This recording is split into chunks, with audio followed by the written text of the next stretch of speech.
우리나라 국민 수준이 세계 최고 수준입니다. 근데 윤석열 정권이 들어서서 하고 있는 각종 행태는 우리나라 국민 수준에 도저히 미치지 못합니다. 왜 무도한가? 무도하다는 말은 진보냐 보수냐 좌냐 우냐의 문제가 아닙니다. 도가 없다는 것입니다. 홍범도 장군의 흉상을 육사에서 뽑아내어서 옮기겠다는 일이 진보입니까 보수입니까? 보수요! 어느 것도 아닙니다. 보수 정권 하에서도 홍범도 장군의 흉상은 육사에 있었습니다. 진보 정권 하에서도 홍범도 장군의 흉상은 육사에 있었습니다. 보수가 아닙니다. 무도한 정권입니다. 무도한 정권입니다. 그리고 카이스트 졸업생이 R&D 예산 부족하다. 왜 잘랐느냐라고 졸업식에서 외치니까 경호원이 달라들어서 입틀막하고 사진을 끌어내서 던져버렸습니다. 이게 진보 보수와 관계가 있습니까? 보수 정권에도 이런 일이 없었습니다. 무도한 정권인 것입니다. 우리 국민들은 진보 보수의 문제로만 판단하지 않습니다. 무도하기 때문에 참을 수 없는 것입니다. 무도하기 때문에 용납할 수 없는 것입니다. 무도한 정권을 우리는 부끄러운 것입니다. 그 다음에 이 윤석열 정권은 무능한 정권입니다. 무능한 정권입니다. 며칠 전에 윤석열 대통령이 하나로마트에 가서 대파 한 단 얼마라고 했습니까? 믿습니까? 제주 어느 마트에 가서 대파 한 단이 875원짜리를 발견할 수 있습니까? 그 농협 하나로마트에서 대통령 온다고 할인 쿠폰 여러 번 써서 만들어 놨어요. 그렇게 실제 가액이 875라 적혀 있었는데 하나로마트 그 담당자가 아부한다고 붙여놨어요. 첫째, 그것이 875원이 맞다고 대통령은 믿었습니다. 개념이 없어요. 무능한 것입니다. 그러면서 뭐라고 했습니까? 내가 장을 많이 봐봐서 아는데 라고 했습니다. 우리나라에서 남녀를 불문하고 마트에 가서 장을 한 번만이라도 본 사람이라면 대파 한 단이 875원이 맞다고 말하지 못합니다. 그런데 모든 카메라가 있는 앞에서 대파 한 단 875원을 얘기하며 내가 장을 많이 봐봤는데 이 가격이 합리적이라고 얘기합니다. 매우 비합리적인 사람인 것입니다. 이 무능함은 대파 한 단 가격에만 그치지 않습니다. 윤석열 정권 들어서 대한민국의 무역 적자가, 무역 수지가 북한보다 못한 나라가 됐습니다. 북한보다 낮은 나라가 됐어요. 대한민국은 무역대국으로 성장했습니다. 그런데 윤석열 정권이 한 일이 뭡니까? 중국 시장 잘라냈습니다. 러시아 시장 잘라냈습니다. 어떻게 중국 시장과 러시아 시장을 잘라내고 무역 수지가 잘 될 길을 바랍니까? 무능하기 때문입니다. 믿을 수가 없는 것입니다. 이렇기 때문에 저희가 처음부터 얘기했던 이런 식으로 경제를 끌고 가다가는 3년 뒤에 우리나라 경제가 어떻게 되겠습니까?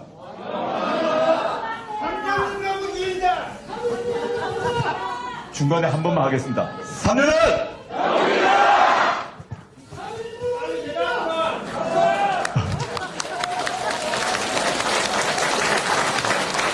그리고 윤석열 정권은 무책임한 정권입니다. 세 번째 무입니다. 무책임한 정권입니다. 왜 무책임하냐? 정부 권력자가 사고를 치고 아무 책임을 지지 않습니다. 이태원에서 아무 죄 없는 청년들이 죽었습니다. 어느 누구도 사과하지 않았습니다. 아무 장관도 사과하지 않았습니다. 핵심 관련자 처벌받지 않았습니다. 책임지려 하지 않습니다. 더 그 뒤로 최수근 상병이 해병대에서 억울하게 죽었습니다. 그런데 그 죽음을 제대로 밝히자고 해병대 수사대 박정훈 대령이 수사 범위를 결정하고 의견을 올렸는데 다른 사람도 아닌 국방부 장관 이종섭 국방부 장관이 잘했다 결재를 했습니다. 결재를 했는데 며칠 뒤에 용산 대통령실에서 이종섭 장관에게 전화를 해서 결재 바꾸라고 했습니다. 수사 대상자를 좁히라고 했습니다. 다 밝혀졌습니다. 책임을 안 지겠다는 것입니다. 사고를 쳤으면 책임을 져야죠. 책임을 안 집니다. 게다가 진실이 드러날 걸 두려우니까 이종섭을 어떻게 했습니까? 호주로 보냈습니다. 도피대사. 왜 호주로 보냈을까요? 도피대사.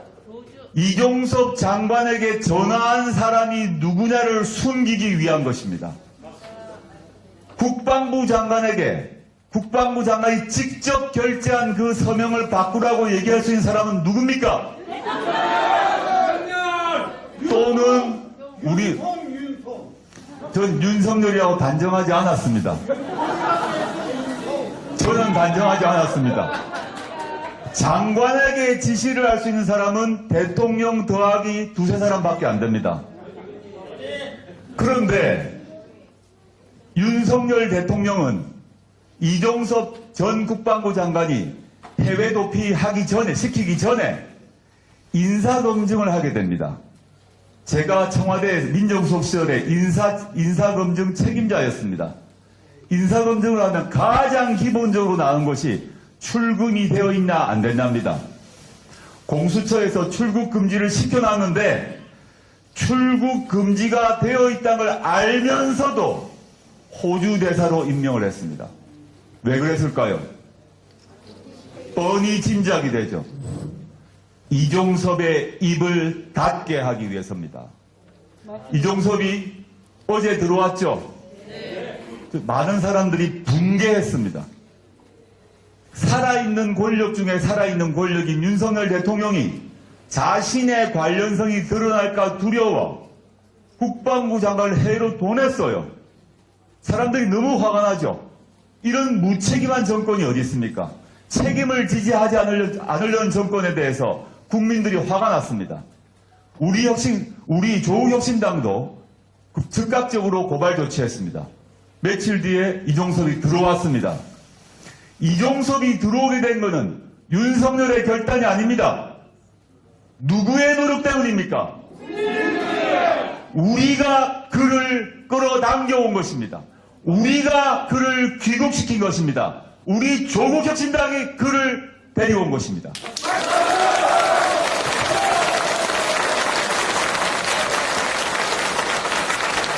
윤석열 정권의 무책임은 한두 가지가 아닙니다. 다 하려면 몇 시간이 흘러도 될지 모자랍니다. 네 번째, 윤석열 정권은 무자비한 정권입니다. 무자비하단 말은 물론 자기에 대해서는 항상 자기 편에 대해서는 온화합니다. 자신의 정적에 대해서는 무자비합니다. 다른 예를 들지 않겠습니다. 김건희 여사는 주가 조작 사건으로 한 번도 조사를 받지 않았습니다. 김건희 여사의 공범들은 1심에서 모두 유죄 판결이 났고 김건희 여사와 그 친모, 생모, 최은순 씨 두 사람이 합해서 23억의 수익을 났다고 검찰 보고서에 적혀 있습니다. 그런데 절대 소환하지 않습니다. 압수수색하지 않습니다. 그런 사이에 김건희 여사는 셀카놀이를 하고 있습니다.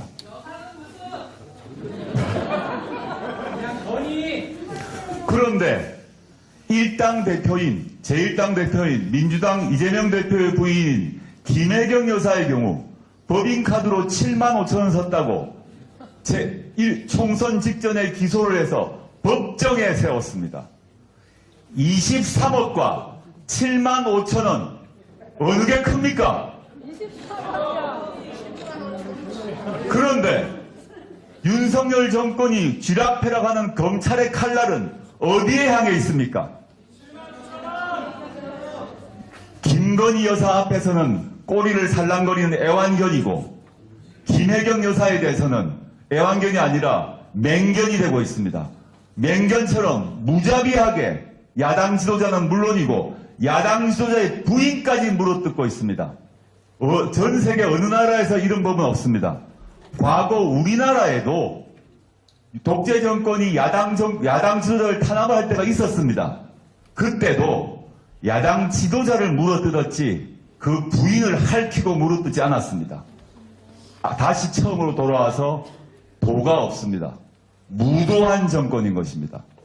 무도하고 무능하고 무책임하고 무자비한 정권입니다. 이걸 국민들이 알았기 때문에 그 분노가 켜켜이 쌓인 상태였기 때문에 조국혁신당의 등장 이후 당신들이 내 마음을 제대로 표현해 주는구나. 내가 말하고 싶어도 말 못하고 누르고 있었던 거를 조국 당신이 말하는구나. 그래서 응원해 주시고 그래서 박수 쳐주신 거라고 저는 생각합니다.